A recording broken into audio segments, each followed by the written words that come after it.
ನನ್ನ ಹೆಸರು ನಾಗರತ್ನ. ಶಿವಮೊಗ್ಗ. ನಿಮ್ಮ ಸಂಘಟನೆ ಹೆಸರು? ಸಂಘಟನೆ ನಮ್ಮ ಜಗಜ್ಯೋತಿ ಬಸವೇಶ್ವರ ಮಹಿಳಾ ಸೇವಾ ಟ್ರಸ್ಟ್ ಅಂತ ಒಂದು ಸಂಘಟನೆ ಇದೆ. ಮುಂದಿನ ದಿನಗಳಲ್ಲಿ ಅದು ಒಂದು ಆಶ್ರಮ ಕೂಡ ಮಾಡ್ತೀನಿ. ಅದೇ ರೀತಿಯಾಗಿ ನಾನು ಸುಮಾರು 10-15 ವರ್ಷದಿಂದ ಸಂಘಟನೆಗಳಲ್ಲಿ ಕೆಲಸಗಳನ್ನ ಮಾಡ್ಕೊಂಡ್ ಬಂದಿದ್ದೀನಿ. ಅದೇ ರೀತಿಯಾಗಿ ಮುಂದೇನು ಸಂಘಟನೆನ ಮುಂದುವರ್ಸ್ಕೊಂಡು ಹೋಗ್ತೀನಿ. ಕೆಲವೊಂದು ನನ್ನ ಕೈಲಾದಂಥ ಒಂದು ಹೆಲ್ಪ್ ಸಹಾಯವನ್ನ ಮಾಡಬೇಕು ಅಂತ ಅಂದ್ಕೊಂಡಿದ್ದೀನಿ.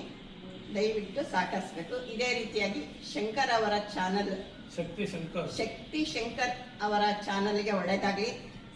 ಸಬ್ಸ್ಕ್ರೈಬ್ ಮಾಡಿ ಅವರನ್ನು ಬೆಳೆಸಿ ಅವರ ಚಾನಲ್ ಕೂಡ ಎಲ್ಲರಿಗೂ ಉಪಯೋಗ ಆಗಲಿ ಸಮಾಜಕ್ಕೆ ಅಂತ ಹೇಳ್ಕೊತೀನಿ. ಈಗ ಆ ರೈತರು ಹೋರಾಟಕ್ಕೆ ಕೂತಾಗ ದೆಹಲಿನಲ್ಲಿ ಹೋರಾಟಕ್ಕೆ ಕೂತಾಗ ಅಲ್ಲಿ ಸುಮಾರು ಜನ ಸತ್ತಂತ ಒಂದು ಸಮಯದಲ್ಲಿ ಆಗ್ಲೂ ಕೂಡ ನಾವು ಹೆಣ್ಮಕ್ಳು ಎಲ್ಲ ಸೇರಿ ನಮ್ಮ ಸಂಘಟನೆಗಳಿಂದ ಹೋರಾಟಗಳನ್ನ ಮಾಡಿದ್ದೀವಿ. ಅವಾಗಲೂ ಕೂಡ ಅವರಿಗೆ ನ್ಯಾಯವನ್ನ ಕೊಡಿಸುವಂತ ಕೆಲಸವನ್ನು ಮಾಡಿದ್ದೀವಿ. ಈಗ ನಮ್ಮ ಕನ್ನಡ ಬಾವುಟಕ್ಕೆ ಬೆಂಕಿ ಹಚ್ಚಿದ್ರು ಮಹಾರಾಷ್ಟ್ರದಲ್ಲಿ ಕನ್ನಡ ಬಾವುಟಕ್ಕೆ ನಾರಾಯಣಗೌಡರು ಬಣಕ್ ಬಂದಾಗ ಅಲ್ಲಿ ಕನ್ನಡ ಬಾವುಟಕ್ಕೆ ಬೆಂಕಿ ಹಚ್ಚಿದ್ದಾಗ ನಾವು ಕೂಡ ಬೆಳಗಾವಿ ನಮ್ಮದು, ಪ್ರಾಣ ಬೇಕಾದ್ರೂ ಬಿಟ್ಟೆವು, ಬೆಳಗಾವಿನ ನಮ್ಮ ಇದನ್ನ ಬಿಟ್ಕೊಡಲ್ಲ ಅಂತ ಹೇಳಿ ಅವಾಗ್ಲೂ ಕೂಡ ನಾವು ಹೋರಾಟನ ಮಾಡಿ ಅಲ್ಲೂ ಕೂಡ 2 ದಿವಸ 3 ದಿವಸ ನಾವು ಉಪವಾಸ ಸತ್ಯಾಗ್ರಹವನ್ನ ಮಾಡಿರೋಂಥ ಘಟನೆ ಇದೆ. ಅದು ಇರ್ಬೋದು. ಮತ್ತೆ ಒರಿಸ್ಸಾದಲ್ಲಿ ನಮ್ಮ ಕರ್ನಾಟಕದ ಹುಡುಗಿ ಒಬ್ಳು ಡಾಕ್ಟರ್ ಪ್ರಿಯಾಂಕಾ ಅಂತ, ಅದು ಒಂದು ವಿಡಿಯೋ ನಂತರ ಇತ್ತು, ನೋಡ್ತೀನಿ.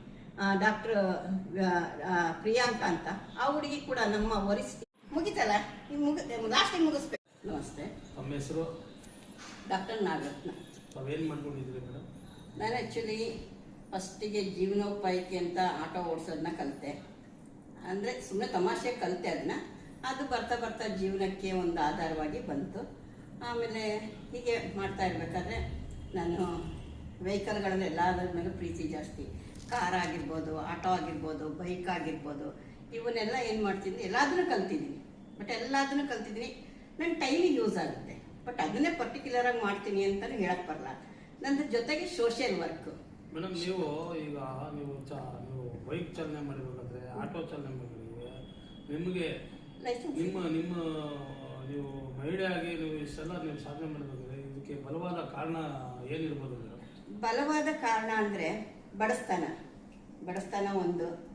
ಎಲ್ಲೋ ಒಂದು ಕಡೆ ನಾವು ಹೆಣ್ಣು ಮಕ್ಕಳಾಗಿ ಬರೀ ಅಡುಗೆ ಮನೆಗೆ ಸೀಮಿತನ ಅನ್ನೋದೆಲ್ಲ